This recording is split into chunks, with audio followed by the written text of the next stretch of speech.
also have a story. It is about a guy that I met on Tinder. I remember really liking his profile. His profile was very funny. We start to text, and at one point he asks me for a selfie, which I don't really like. And I don't like selfies on demand. I just think they're kind of sleazy. And I told him that, and I was like, I don't really do selfies on demand. I feel uncomfortable. And he sends me a Giphy or a Jiffy. I don't know what they're called. I'm old. Of, you know, Puss in Boots. When his eyes open up. Oh, like, cute. please. Okay. So it made me laugh. So I said, all right, fine. I sent him a selfie. Okay. It took like 10 minutes because I had to take like... Of course, the best angles, yeah, I had lighting. to give myself a whole photo shoot to get a good one. Finally send him one, and he writes back. He's like, you're so pretty, very sweet. The next day, asks me for a selfie again. Now I'm upset.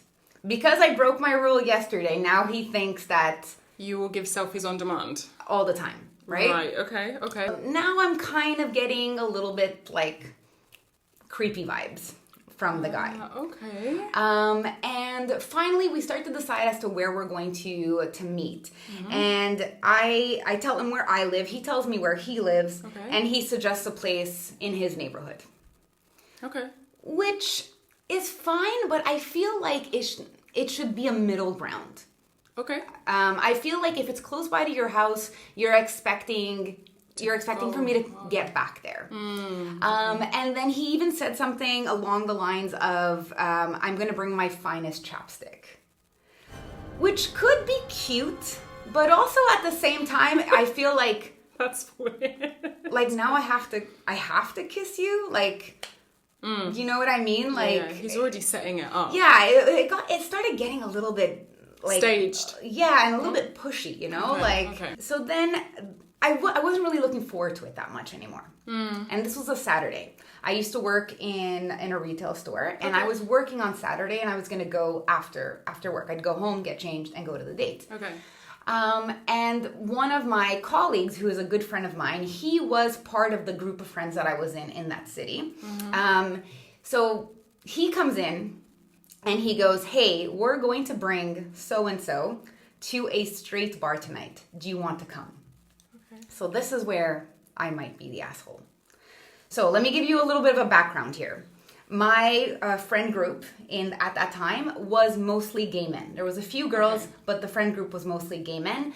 And we were going to a lot of bars, a lot of clubs at the time, and they were all gay bars. Gay bars, okay, cool. Okay. So I could never really go to a straight place because nobody wanted to go. Even the girls that were in that group didn't want to go to straight establishments. Okay, yeah. So when I hear this, that we're going to get a chance, we're going to take so-and-so to a straight bar, I'm like, yeah, let's go. This is a once-in-a-lifetime opportunity. Okay. This is not my hometown. So I didn't grow up there. So I've never actually been to a straight place in this city.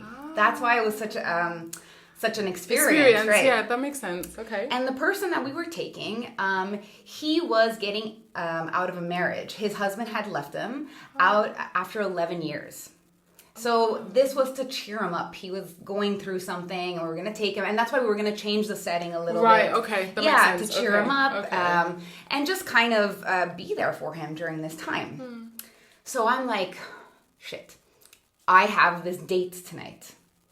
And I'm not really feeling the guy, but at the same time, I want to go because maybe it's a little bit different in person versus text. I asked the guy, I said, hey, for tonight, I have a little bit of a request. And he went, okay, sure. And I think he did say something along the lines like, are you ready for a smooch or something? Yeah, like it was, I didn't like it. So I said, one, can you meet me downtown instead of in that area? And B, can we keep it to about an hour and a half to 2 hours? I've got something afterwards.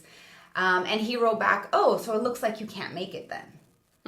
So then I wrote back saying, well, no. And then I explained my friend's husband left him. They were together for 11 years. He's down, and I'd like to, I'd really like to be there for him, but I don't want to cancel. So I'd really like to do both. And he wrote back, I don't put time limits on dates. And then he went, it's unfair for you to ask me to go all the way downtown.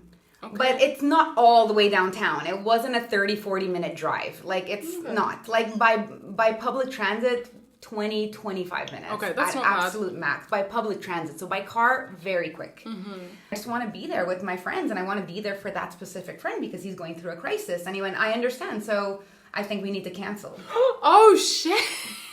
And I'm like... Okay. I was trying not to cancel because I thought canceling was going to be the asshole thing to do. Yeah, definitely. Right. Yeah. So then I said, okay, do you want to meet up next Saturday instead? And he went, well, that's really far away. Don't you have anything in between? And so I gave him 2 other times that I was free, and he was like, well, no, I'm not free, so I guess Saturday.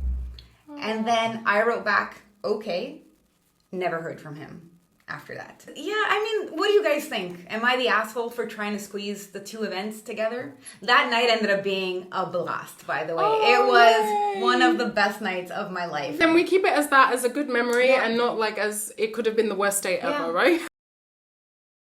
Okay, so I do have a story, and you guys can let me know if I was in the wrong or not, okay? I go on a date with this guy. We go to dinner. He ordered cheese sticks, and then he ordered his own plate. I didn't order an entree. Nothing seemed appetizing to me. So I was like, yeah, I'll do a drink and some dinner, like on one plate, and I'll be fine. The food comes. It all comes at the same time. So his cheese fingers or cheese sticks or whatever they're called, they come, and they actually look really good. There's 5 pieces. Okay. So I'm looking at those cheese sticks and I'm like, damn, those do look good. Now I kind of want an appetizer. So I ask him. Okay. I totally ask. I say, hey, do you mind if I grab one of those? They actually look really good. So he says, okay. Oh, okay. So I grab one and I'm eating it. Okay. And I'm like, wow, this is really good. And he says, I thought you didn't want an entree. Oh. And I kind of tried to like play it off, kind of tried to laugh. And I was like, oh yeah, but these look really good. I tried to make myself look really cute, like as I bit it and the cheese like, stretched out, like trying to get him to laugh along with me. And he just made one of those like content faces, like this, like that emoji with the flat eyes and the flat, that's what he looked like. And then so now I'm eating the cheese stick and I'm like, did I make a mistake? Like, I asked you for 1 out of your 5 cheese sticks, and he was clearly like not happy with me. Please tell me, was I in the wrong to even ask? Or was he kind of a dick just because he didn't want to share 1 cheese finger with me or cheese stick?